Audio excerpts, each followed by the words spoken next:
Nora. Sena. Ta. Sena. Sena. Gala. Sena. Ta ijoollee ta. Buna wayii irra kaafi ijoollee keenya buna wayii irra kaafi.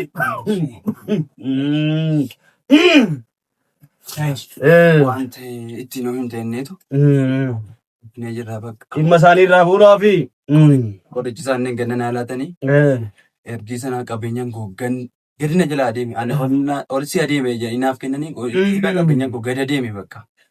Maal ta'e rakkoo jedhamu bakka naa gaafadhuutti naa himni bakka jedhee kan biraa naaf alaatan onni kun waan ta'u qabeenyaan koo jala bakka qabeenyaan koo naa deebisan.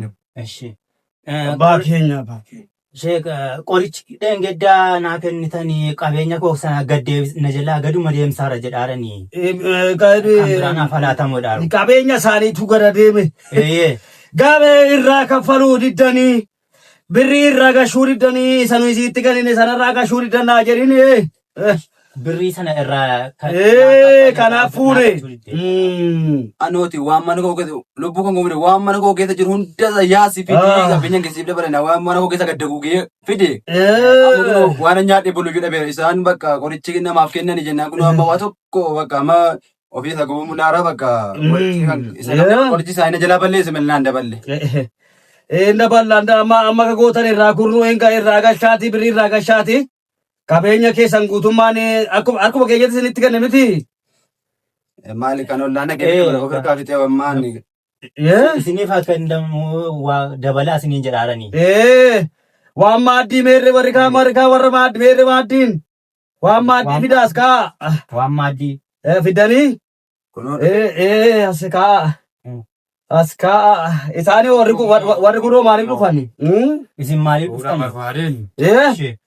Du'aayi naaf godhannoo isheetti kun du'aayi isaanii hin taa'edhanii. Isaanii fuula barbaade dhufe immoo du'aayi naaf godhannoo waa hunda yuudii dhufeera.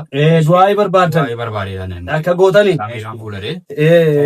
Akka gootanii du'aayin keessan akkasii qabatuu fi sangaa lama iddoo tokkotti fidduu naddii ba'aa tokko shagamaa tokko fidduu akkasumas immoo akka du'aayin keessan isinii qabatu hoolaa buraaburree. Buraaburree isaa lakkoftanii 77 ta'uu qaba. Buraaburreen isaa. Guurtanii fidduu. Hoolaan egaa tokkichuma. Endaankoo garbuu kan ta'e malkiinsa. Guurtanii fidduu. Tinaayimiin. Abarsaa dhufaa Fidaniittu.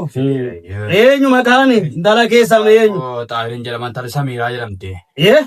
Samiiraa jedhamte intalli. Samiiraa jedhamte naddii fidanii. Samiiraa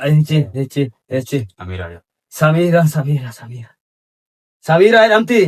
Intalli Samiiraadha. Samiiraadha. Samiiraa eenyuuti? Samiiraa. Samiiraa eenyuuti? Maqaan abbaan taname eenyu maqaan? Yaasiin.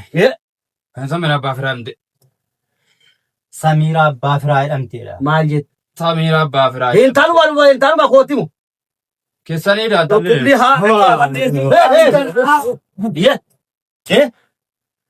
Anda urii kee wannaan sheekii na seetee hin jedhe intaluma kootti mortii kun hin jedhe yoo rabbaase.